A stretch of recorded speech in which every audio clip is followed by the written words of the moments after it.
They have 4 kids. They have one they have son-in-law, and they have grandchild, one grandchild. So they've been serving. They're part of the Ligaya, and then they've been members since for about 30 years. And so si Dodge, she's actually started as a brand manager before for a certain milk company, and then as her own communication firm. So now Dodge has his own business, agribusiness. So allow me to call you sisters and brothers nga pala. So let's all welcome for the second time our speaker, Dodge and Berry Marpoli.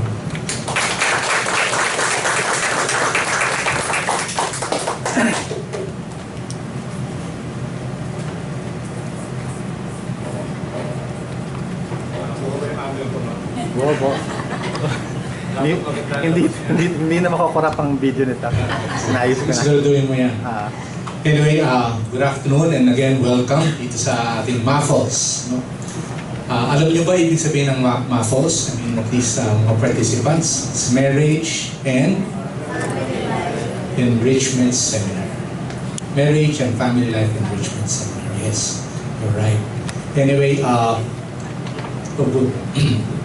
ang ating talk nga, tulad ng sabi nga ni Rod, medyo mainit, no? Mainit na ang panahon, tapos iinit pa tayo dito sa loob ng ng room natin. But hopefully, magiging mainit tayo in a very positive way, in a very positive sense, no? Kaya alamin ko lang muna, palagay ko wala namang minors dito, right? Wala rin mga singles.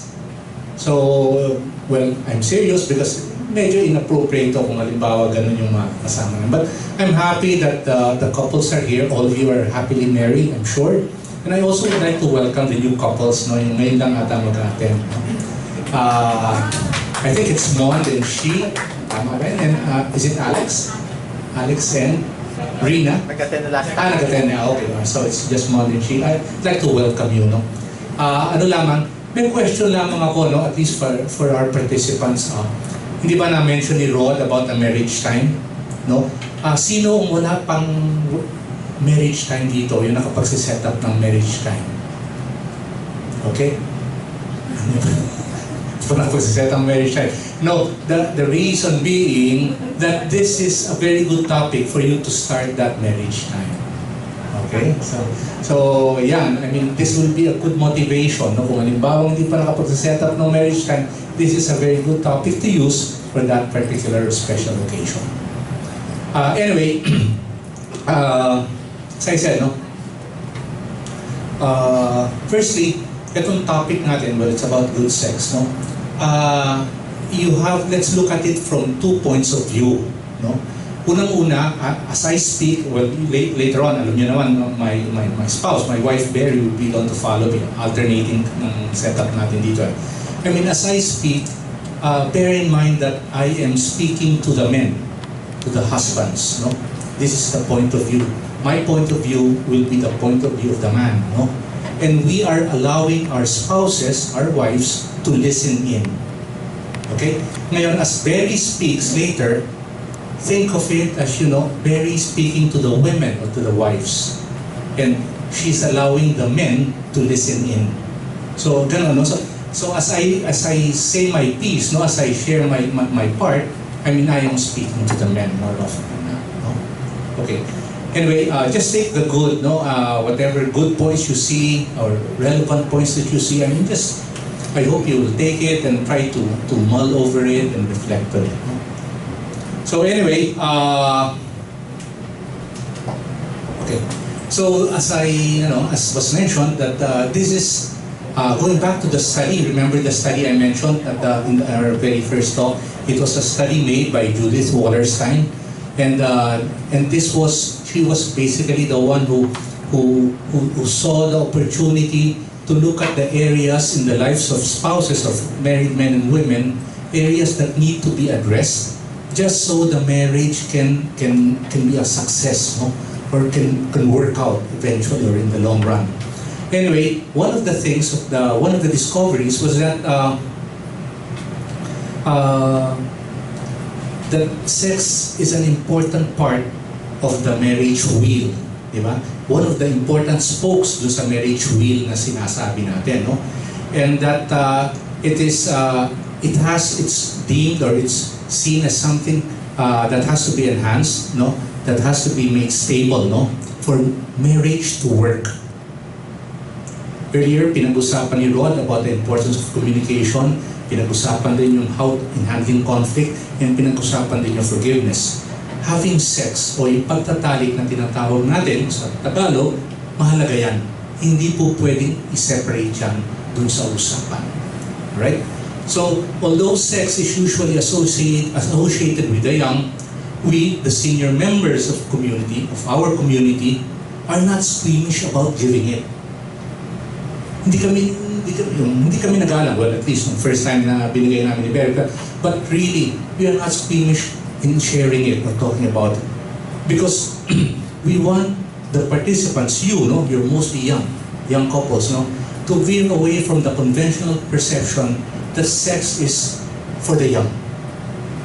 That sex is just for the young people. Akala natin na pag dumating at a certain age, mawawala na o hindi na relevant ang activity na to, no? Why do we do this? Why do we have this paradigm, no? It's because we see sex as a part of a gift that was given by God to us. A gift specifically and exclusively for married couples. Yan, wala nang iba yan. Just for married couples. So, okay, that's one. And of course, the paradigm, that I was talking about is that we want to impart to you that sex debunks, tinatapon o isang tabi, yung idea na sex is just for young people, as I said earlier. Now, this is a gift that is good for all ages, young and old. Okay? So, before we go further, I would just like to, address, some of the myths about sex that many of us may have. Okay? Okay. By the way, these two are rhetorical questions, no? I'm not asking for an answer here. Pero ang natin, hopefully by the time this particular talk ends, we may have some idea or some answers to it, no? One, how important is sex? Two, can you be married to someone for 40 years, more than 40 years, and still have great sex? Hopefully we can draw or come up with answers as we end. So anyway, going back to the myths, so it says na sex has little to do with intimacy. Very little to do with intimacy. So ito yung pananaw, ng napakaraming tao ngayon. Alright.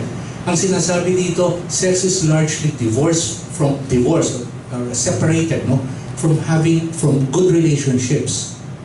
Ang sinasabi diyan, you can have sex even if you do not have a relationship with the partner that you have. Meaning a relationship, an understanding, and there's love, kumbaga. Alright, so in the movie, I'm looking at it from the point of view of, say, movies. Many movies today, we get to see sex not as something that's very special. You get it to many movies, to some movies, action movies, for instance, yung mga nakikita natin, James Bond movies, for instance. I mean, very heavy yan. They use sex not as something, as a unique activity, but it is part, of a particular scenario. Oftentimes you will get to see the couple having sex there, I mean, as a reward, as a reward. So next, sex is always great. You don't have to work at it. Now, media has an effect. Okay. Media has, sabihin natin, could be guilty, in bringing out this particular idea that sex is always great. You don't have to work with it. Why? Because it's not portrayed as a powerful experience, as I said, but really, again, as something that comes easy. That comes easy.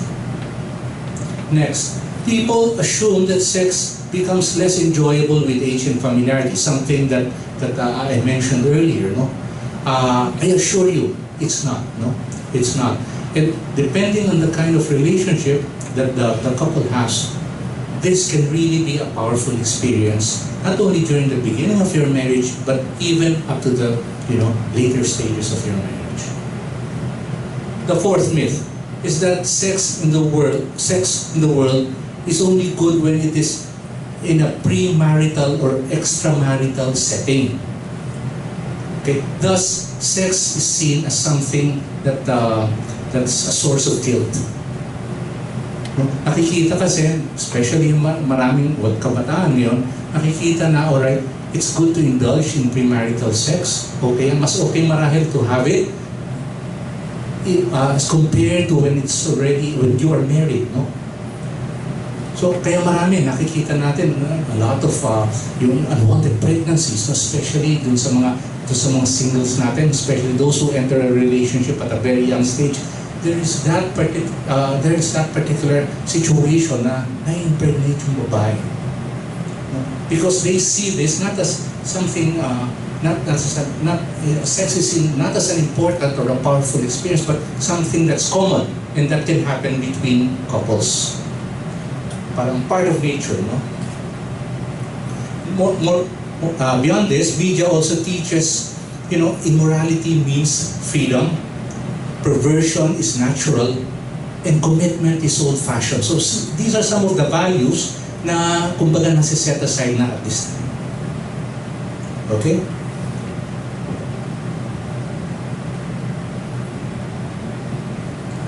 Alright, so how should we view sex? No? How should sex be viewed? Earlier in our first talk, again, we talked about the purpose of marriage, no? And I would like to continue on with this, no? How does God view sex? How does God view sex? It is a gift that is beautifully expressed, no? Love and affection and appreciation for one another. It is beyond words.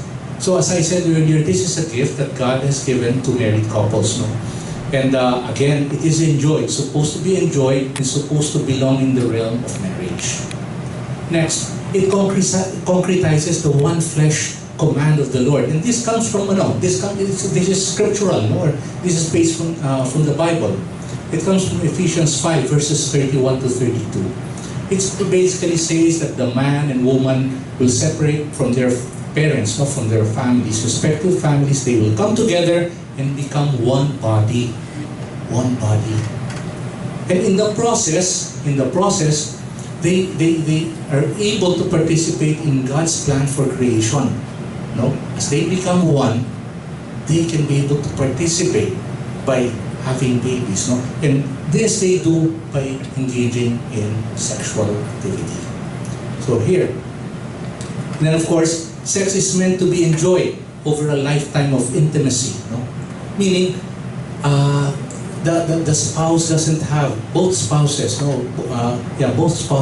they don't have to go out of their way to impress the other just so they can be able to say na, hey, I'm good, I'm great.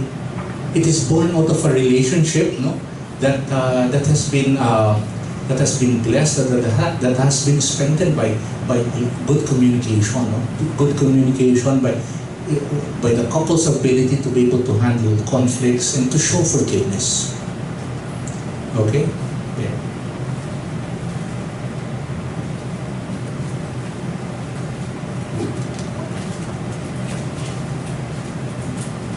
Uulitin ko ha, ang kinakausap ko ngayon ang mga babae lang. Para hindi ako ma-conscious. Okay? Ang mga lalaki, pasit-in lang kayo. Okay? Going to sex, no? It is not just icing on the cake. Diba yung icing sa cake, parang feeling natin bonus lang yun. Pampasarap ng cake. Ang totoo, sex is part of the cake. It is the cake itself. No? Hindi mo matatanggal ang sex sa marriage at ang marriage sa sex. Talagang magkasabay sila. And number two, hindi mo rin ma-compartmentalize. Ibig sabihin, you cannot have just good sex and a bad marriage. Or a bad marriage and good sex. Hindi talaga pwedeng ganon, no? Bakit? Ibahin natin, no? Ibahin natin yung paradigm. Alam mo, okay, going back to the study, para na may backgrounder, no? This is everything, the principles we're taking up here are part of a 30-year study. Tinatrack ang ilang couples, no? Over so many years. Pero the people studying it got depressed on the 10th year kasi they were studying divorce. Napaka-depressing naman, no? You're just studying breakups and breakups. Why do breakups happen? So on the 10th year, they shifted and started tracking happily married couples. Okay? So, why can't it be compartmentalized? Because it's really an indicator of the marriage, no? It's a very good indicator. At this age, it's sad to say, now we have friends who have breakups. Normal naman, di ba? Ang dami nating friends na naghiwalay na, kami mag-34 years. Ang dami nang naghiwalay na couples, gano'n. Alam mo, ang number one symptom na nag-i-indicate na there's something going wrong is that they don't have sex anymore at one point, no? So, parang nafo-phobia na ako. I'm pretty open with some friends, and so we ask each other, no? How's your sex life? I mean, normal eh. We want to see it as a normal gift from God in our everyday lives. And once they say, hindi, ano na lang kami, we don't anymore. Parang may warning, warning. I really feel that a marriage is at risk when the sex life is ignored or it is not properly taken care of. That being said, we women have to really prepare and work on it. Ang dali-dali sa ating mga women, especially kung working woman ka. Gigising ka, gagawa ka ng breakfast, papaano mo yung mga bata, papasok ka, tatrabaho ka, parang chuchu-train yung buhay mo, no? Tapos sa gabi, may kakalabit sa'yo, pwede ba? It's the last thing I want, no?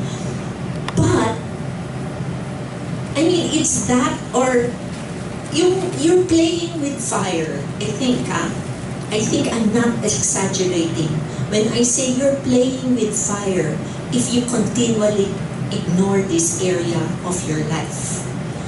It makes your husband very prone because his needs are not being met. Okay? So for us, we really have to prepare and get fit for it. Walk in the morning. It's good for your health. It's good for your work. By the time you get to work, you feel energized. And that little exercise will keep you alive until the end of the day. And really, sex is about giving. It's about giving yourself even if you don't feel like it, even if you're tired, even if there's so many other things on your mind. Next slide, please.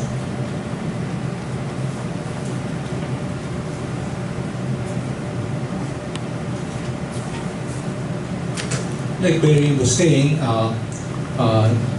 it's not that well. You just don't slide into it, no? There's a certain amount of preparation that the couple has to engage in.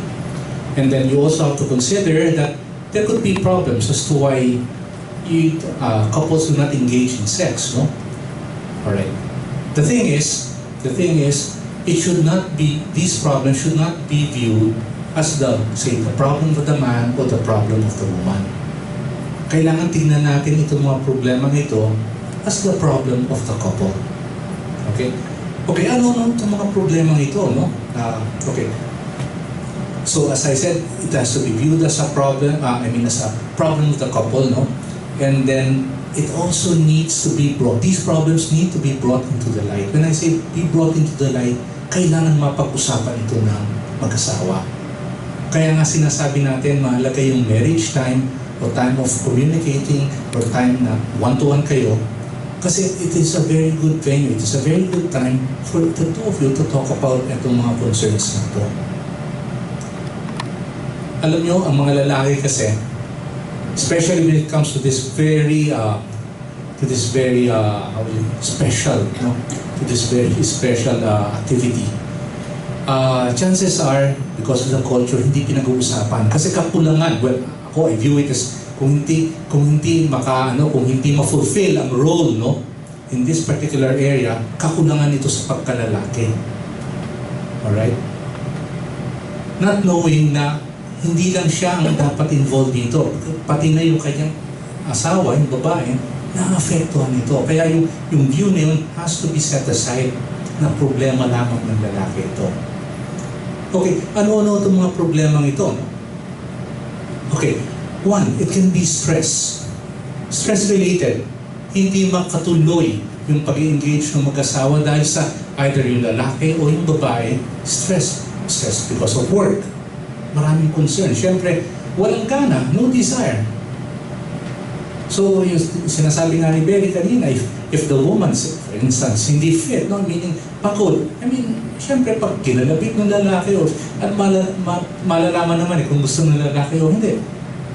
Pag kinalabit yung lalaki, wala, no response. Or, let's put the shoe on the other foot. Kung yung babae naman ang yung mga ngailangan, because of stress, because of tiredness, walang nangyayari.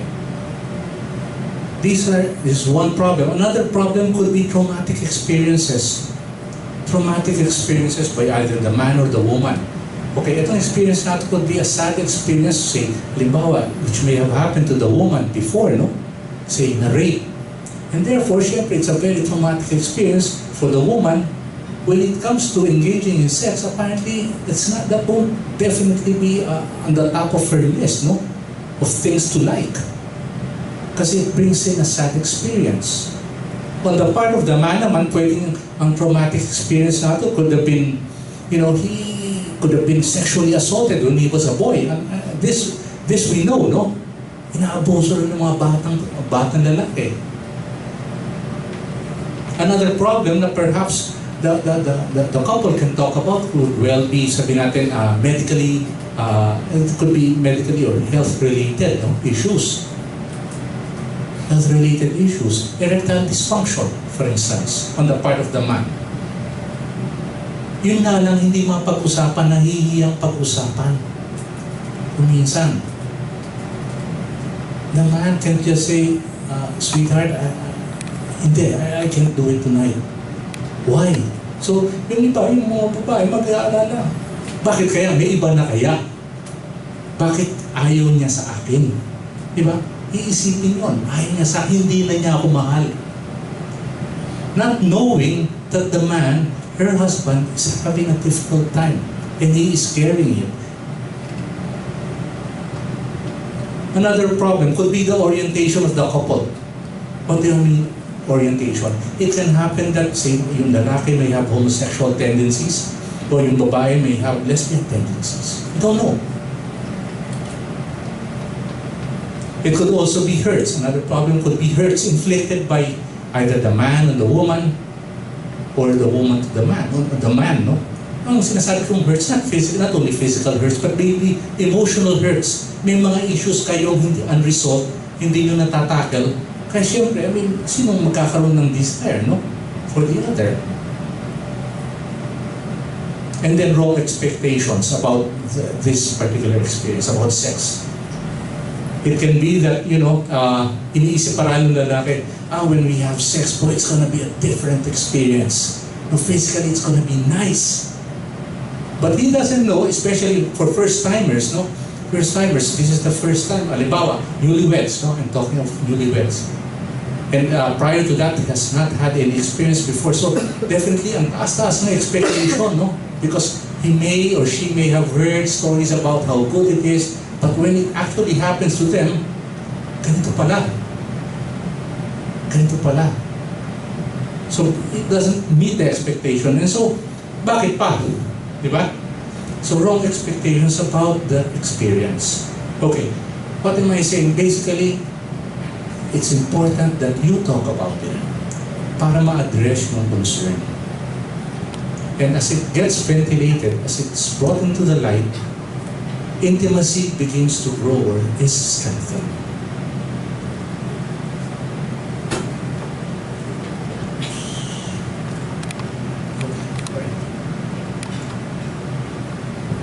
Alam mo, pag minsan sa bookstore, makakakita ka ng FHM magazine, di ba? Yung the male magazine. Nakikita ko yung mga headlines. Parang, ha? Babaeng tunay ba yan? Give her that time of her life. Eh? Yung parang, just by looking at the headlines that they put in FHM, you can tell their orientation is so different.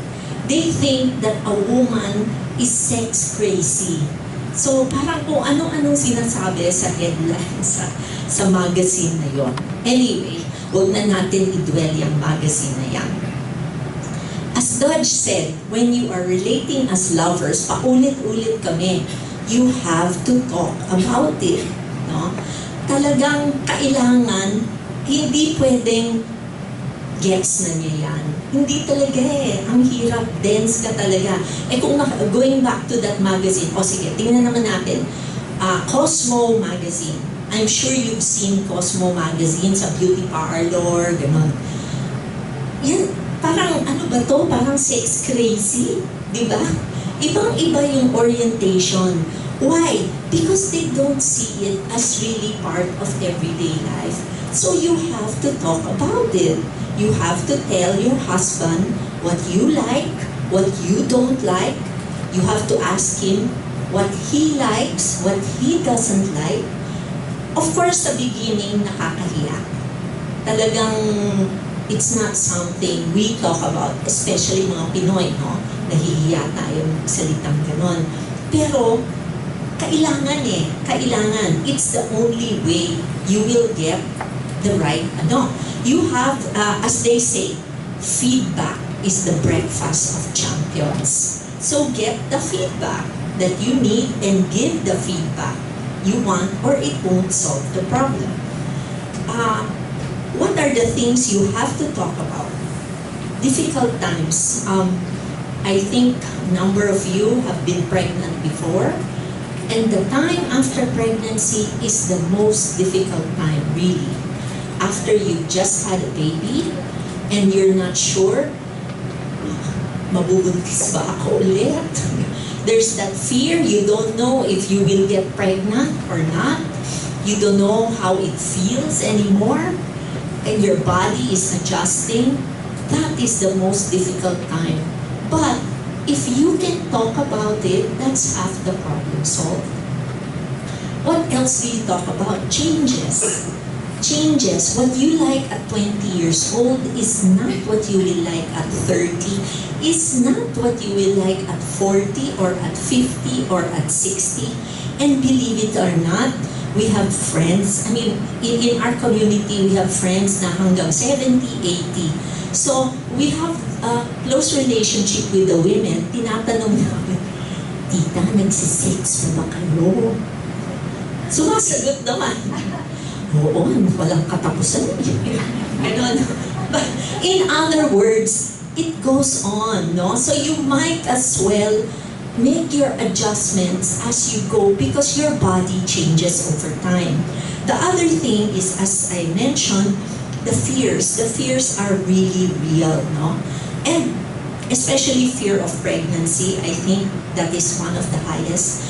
The next area of fear is while you are menopausing, wala pa naman siguro sa inyo, but be forewarned that when you go through menopause, your body changes also drastically. And it does not, I don't think there is any problem that cannot be solved.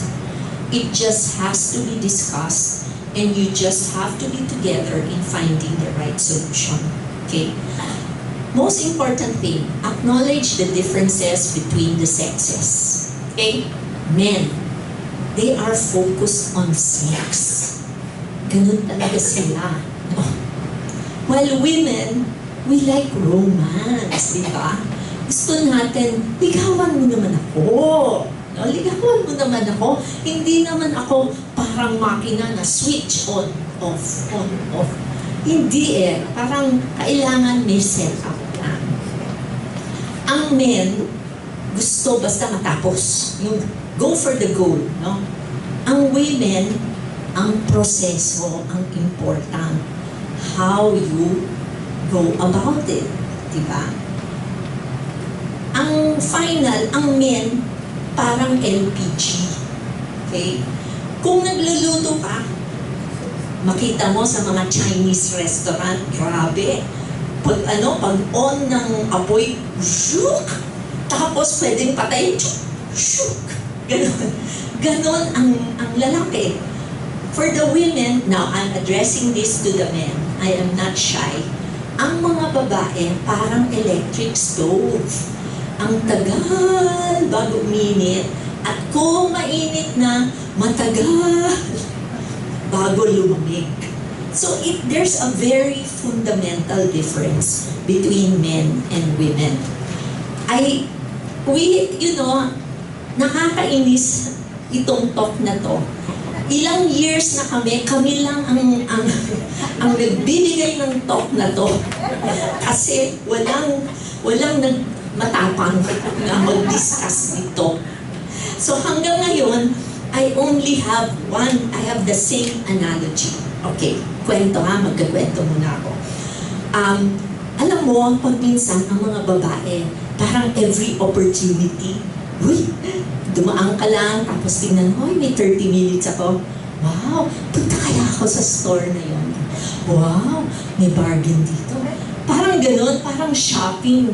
Ang shopping, parang bang tumatawag talaga sa iyo, di ba? Hinahabol-habol ka kahit saan ka man. Ang mga lalaki, sa tingin ko, they're like that about sex.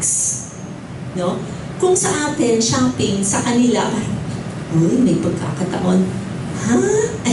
Hindi mo ha? Pero that all stems because you're really very different from one another. Okay.